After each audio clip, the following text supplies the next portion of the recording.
हो ना मी एक बसू का?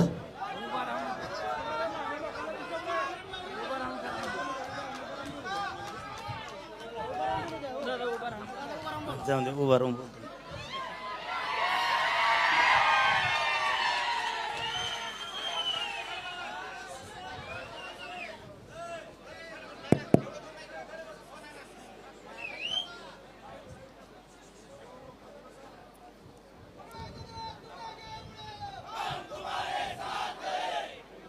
यार आग यायचे ना मी आगे तर कुठतो आणखी यार किती कोचे तर तुम्ही बस झालं तुमच्या कशात टाका.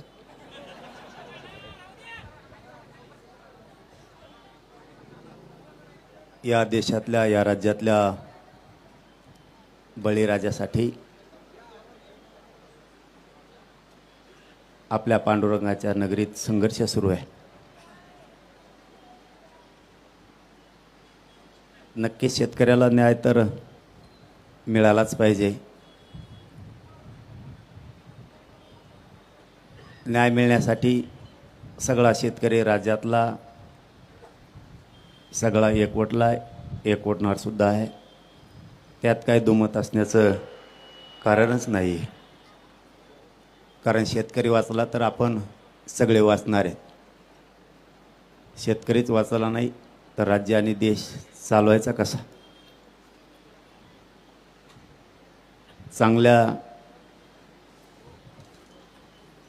प्रतिसाद सुद्धा चांगला आंदोलनाला प्रचंड आहे. फक्त थोडा घोळ आहे.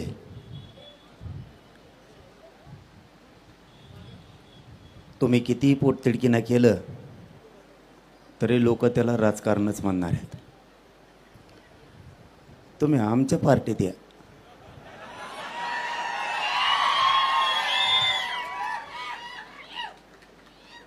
आमच्या पार्टीत लय मसाळा आहे.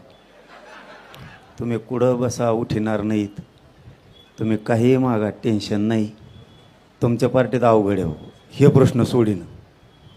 आमच्या पार्टीत आलं ना अशी गर्दी अशा मागण्या कुंकडवी धडाधडा सुरू असतं सगळं. मग तुमच्या पोटतिडकीला किती किंमत दिली जाईल माहीत नाही. किती अराजकीय म्हणलं तरी मान्य किती जणांनी करायचं याच्यापर्यंत सुद्धा विषय.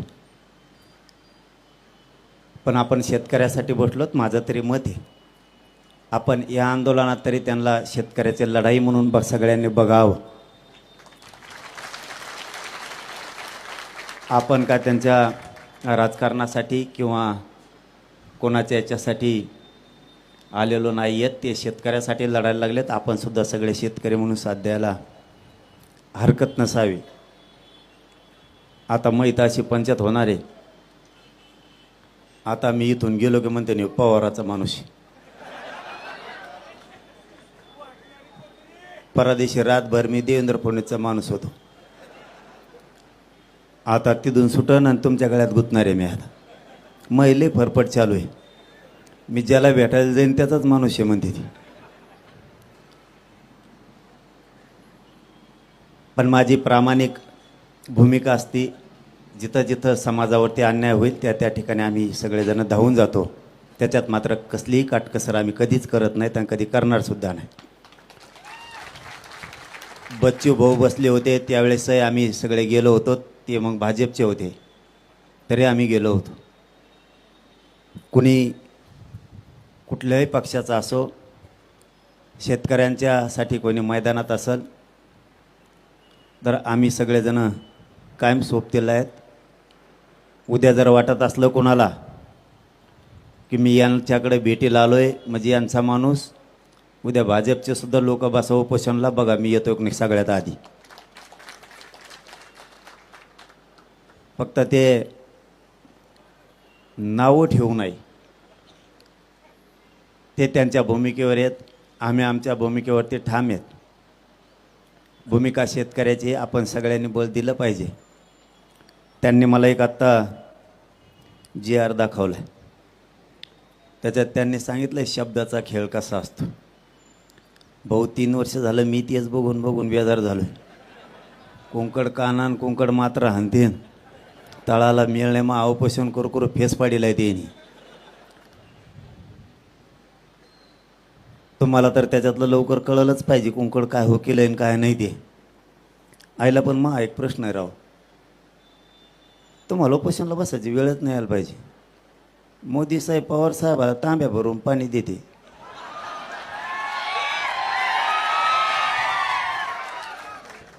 ते कोणत्या तरी टेबलावर आहे ना गिल्लास भरून पाणी दिलेलं. आणि मग मोदी साहेब जर एवढा जीवला तर तुम्ही उपोषणाला बसून मग हाडकं मोडून घ्यायला लागले उगाच. पवार साहेबाला सांगा एक फोन फिरावं म्हणा तिकडं, काय जेवण कशाला ताण घ्यायचा उगाच, शेतकऱ्याचं तरी कल्याण होईल. त्यांचं तर चांगलं आहेच ना, तुमच्यावरती तरी कशाला ही उपोषणाची वेळ यायला पाहिजे. आणि माझं एक दुसरंही प्रामाणिक मत आहे, जर सरकार तुम्हाला बोलवत असलं तर तुम्ही चर्चा करून मार्ग काढावा. माझं प्रामाणिक मत सांगितलं मी तुम्हाला. नाही ऐकल्यावर बघू. सध्या जर मी चॅनलला पण बघितलं ते भरणे मामा म्हणलेत असं करूयात तसं करूयात, मला वाटतं विश्वास ठेवावा एकदा. आम्ही ठेवला होता. आयला तसं नाही रे, तुम्ही हसू नका रे, पोट्टे असे आहेत ना, मग तसा विश्वास नाही रे. एकदा त्यांची पहिली सुरुवात आहे. मग जर म्हणत असले तर एवढे बार जाऊन द्या ना, काय त्याला तर. भरणे मामा भरणे मामावर विश्वास ठेवा एकदा. आता आणखीन महाजन साहेब येणार आहेत म्हणले आत्ता, एकदा जाऊन द्या, ठेवा विश्वास. काय आमचं बरं चाललं हो, पण सध्या आमच्या आत्ताशिक मागण्यात 3 वर्षात मान्य केल्यात, म्हणून मी आत्ताशिक त्यांना बरं म्हणायला लागलो. तरी त्यांना दाखवता आज जोडी तुक्का काढून इकडे गेल्यावर. कारण आता सध्या JR काढणं चालू आहे शिक्षणाचे, मराठा आणि कुणबीचं मंत्रालयाचं काढणं चालू आहे. आता चांगलं काम करतात म्हणल्यावर चांगलं म्हणायचे मला सवय नसतं, नंतर लयत असतो मी घोडे. त्यामुळं खरंच सध्या काम करतात, त्याच्यामुळं मी काय सध्या बोला नव्हा त्यांना. परत तुम्ही म्हणता फुटला काय चाललंय. सध्या आपले विखे पाटील साहेब काम करतात, ते JR काढायलेत. आमच्यामध्ये होरगडाला लाडभाऊ आलेत, प्रसाद लाडसाहेब. त्याने आधी मला चांगले घोडे लावले, मी बी त्यांना रेटून लावले होते तेवढे. आता आम्ही पक्के मित्र झालो ह्या निमित्ताने. कमीत कमी आता विखे पाटील साहेब आणि प्रसाद लाडसाहेब चांगलं काम करायला लागलेत. म्हणजे आमच्याबद्दल बोलतो बरं का, तुमच्याबद्दल नाही. आमचं चांगलं चाललंय, JR काढणं सुरू झालं आहे. त्यामुळे आम्ही शाबासकी पण दिले. तितक्या मोठ्या मनाचे संस्कार आमच्यावरती आमच्या समाजानं केले सुद्धा. आणि राहिलेलेही कामं ते 22 तारखेपर्यंत करतोयत म्हणलेत. मग मला विश्वास थोडा पडला त्यांचा, म्हणून तुम्हाला बी ठेवा म्हणलो आल्या सरशी मी. म्हणजे आता आऊत हाणायला उभा राहिलो तर सगळंच आऊत हाणायला लागलो तर आपण. जर सरकार शेतकऱ्यांच्या बाजूनं तुमचा शब्द ऐकून जर पॉझिटिव्ह काही निर्णय घेणार असाल तर तुम्ही घ्यावं, चर्चेला जावं. उपोषण लय करू नका, लय बेकार आहे उपोषण. तुम्हाला काय सांगू भाऊ, तुम्हाला आता कळन. आता तुम्ही बसलात ना, तुम्ही एक 2-1 महिन्याने मला फोन केला करा, परदेशी केलता ना तसा 2-1 महिन्याने करा. तुम्ही म्हणते ना यायला उगच बसलो आहे, तिच्या यायला वैतकच झालं. कारण चांगल्याच्या बरगाड्या मोडा त्या दो लय बेकार आहे. मी आत्ता गाडीत गोळ्या घेतल्यात बार्शीच्या पुढं आल्या. इतकी प्रचंड आग होती. ठीक आहे, तुमचे तळमळे शेतकऱ्यांसाठी, त्याबद्दल तुम्हाला 100% मार्क आहेत, त्याबद्दल काही दुमत असायचं काही कारण नाही. पण इतकं अवघड आहे, माहीत हाडकं ना हाडकं पूर्ण ढिसूळ झाले. मी कधी मरल काय होईल सांगता सुद्धा येत नाही, इतक्या वेदना आहेत मला. माझ्या शिरासुद्धा हाडकाला चिटकल्या. सरकारी डॉक्टर हो किंवा माझा खाजगीतला हो, कोणालाही सलाईन लावण्यासाठी शिर लवकर सापडत नाही. एवढं जीवावर बेतण्याचा विषय उपोषण म्हणजे. कोणत्या क्षणाला किती मोठी आग पोटात होईल कधी सांगतात ना. मी हे तुम्ही उपोषणला बसलात म्हणून सांगायला लागलो. ना समाजाला आपल्या चेहऱ्याकडे बघू वाटतं त्यावेळेस, ना आपल्या जीवनात आपल्या जीवाचे काय हाल चालू आहे तर काय घालमेले, कोणत्या टायमाला किती अंग थरथर कापल, कधी चक्कर येईल काही सांगता येत नाही. तुम्ही राजकारणात आहेत म्हणून तुम्हाला हे सांगायलो. तुम्ही त्या व्यासपीठावरून जरी शेतकऱ्यांसाठी त्याच्यासाठी राजकीय व्यासपीठावरून लढले तरी काय हरकत नाही. का सल्ला नाही द्यायला मी तुम्हाला. तुम्हाला जर हेच करायचं असलं, माझं दुमत नाही आहे, परंतु तुम्हाला 4-5 पक्षांना ते व्यासपीठ आहेत भांडण्यासाठी तेवढ्या ताकदीचे.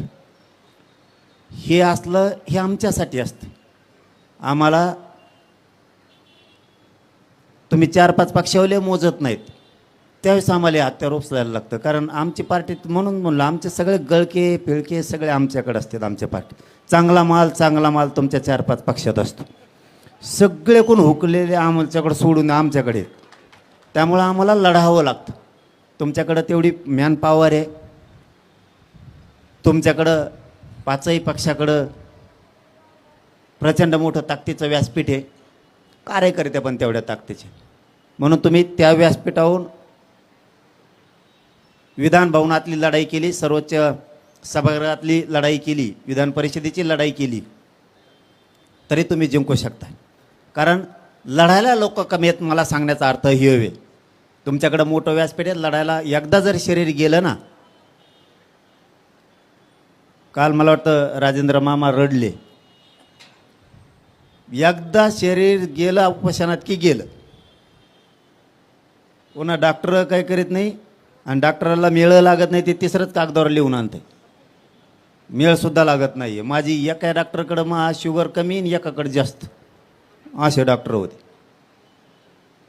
मग हे डॉक्टरला फजिती करते. तुमची केली नाही वाटतं आणखी, डॉक्टरांनी तुमची फजिती केली नाही वाटतं आणखी, आता सुरू होईल. मग लई केली ती, तोंड वासे लगे हात वर कर, हात वर केलं मानच खाली कर, टांगड्याचं वर कर, ते यायचं तपासणं. ते एकदा जर तरायला लागले ना, इतकं भयान काम होतं आहे. मग ते अशा सोया टोचित येत, इतकं लांब लांब जनावराच्या सोया आणल्यावर आणतात. तुमच्यासाठी चांगले असतात समजा, तुम्ही आता ह्याच्यात येत म्हणून. आम्हाला खटके नाही खुटके नाही, काचकून टोचित येत. तुम्हाला मागं पुढं बघून असं ना, अगोदर तुमच्या बोटावरचं रक्त काढायचं म्हणल्यावर अगोदर उलशिक ते कापसान चोळीत असते. आम्हाला गचकून धरते की लगेच खापका आणतो दुसरा जाणारा मागचा आणल्यावर. तुम्हाला एवढा त्रास नाही व्हायचा, ती बेजारी आमची. म्हणून तुम्हाला म्हणलं, तुम्हाला जर शेतकऱ्याला न्याय द्यायचा असला, या राज्यातल्या जनतेला न्याय द्यायचा असला, तुम्ही फक्त एकदा आमच्या 2 वर्ष आमच्या पार्टीत द्या. किती काय न्याय आणि पब्लिक कितीक पण. आता इथं तुमच्या तळमळीला मला नाही वाटत किती शिरीष घेतील. तुम्ही किती तळमळ केली तरी त्याला राजकीयच म्हणणार आहेत. मलाही वाटणार आहेत. आता इथून गेलं बघा कसं रपका चालू होतो याच्यावर. आता तेच सुरू होणार. मी इथून गेलं की आम्हाला माहीत होतं पहिल्यापासून तो पवाराचाच हे. त्यांनी माझ्या पाठीमागच्या उपोषणाच्या टायमाला सुरुवातच उद्धव ठाकरे साहेबापासून केली. हे उद्धव ठाकरे साहेबाचं माणूस सगळं शोधलं, त्यांच्यावर सगळ्या यंत्रणा आहेत, सगळं शोधलं, काही सापडलं नाही. नाही म्हणले ह्यो पवाराचा आहे, तुमच्याकडून तपासण्यात हुकलं. पुरं शोधलं, पवाराचा नाही म्हणले, एकनाथ शिंदेचा आहे. एकनाथ शिंदेकडं काही सापड नाही म्हणले. मला वाटतं बहुतेक बच्चू कडूचे आहेत, तिकडं काही सापडलं नाही. आता ह्या 2 महिन्यात म्हणते हे देवेंद्र फडणवीसचा माणूस. इतके विचित्र आहे ती. यांनी मला 2-2 यासाठी बसवलं आहेत. हे पैसे कुठून येतात, डिझेल कुठून टाकीतो. अरे मराठी काय एवढे कमजोर आहेत का काय? त्यांच्याच गाड्यान तेच डिझेल टाकीत. मी फुकट बसवतो त्याच्यात, माझ्याजवळ काय घंट्या द्यायला आणि घ्यायला, माझ्याजवळ पैसे नाही गाडीही नाही. कोणाची आली की टॅकलाच तिच्यात. आपल्याकडं काहीच नाही. शोधून यासाठीचं डिझेल वायाला गेलं, काहीच सापडलं नाही. माझ्या कोणत्या कंपन्यात बंद पडायला, ते म्हणले याला जेलात टाकू. म्हणलं टाक. माझ्या कोणत्या 50-50 कंपन्यात म्हणून बंद पडणार, मी जेलात बसून खाई. परंतु आताची परिस्थिती अशी आहे, आता सरकार मात्र आम्हाला पॉझिटिव्ह आहे, त्यामुळे आम्ही त्यांना चांगलं म्हणतोय. नाही तुम्ही म्हणताना आला इथं सरकारला पॉझिटिव्ह म्हणतो, याचा अर्थ आमचं हिसळून द्यायच्या मागं दिसतोय. शेतकऱ्यांच्या प्रश्नासाठी जवळ तुम्ही येत तोवर आम्ही या. आणि ताकदीचा विचार करू नका. फक्त आंदोलन शांततेत असावं. नसता उपोषण करायची गरज नाही. रूम न घेऊन आला काय? मी म्हणतो शांततेत त्यांनी रूम न वर केलं. लय कंड फुगीर जाऊन लय त्याचे ते काहीतरी करते आणि तुम्हाला गुतीत येऊन पुन्हा सुटूनच येणार नाहीत.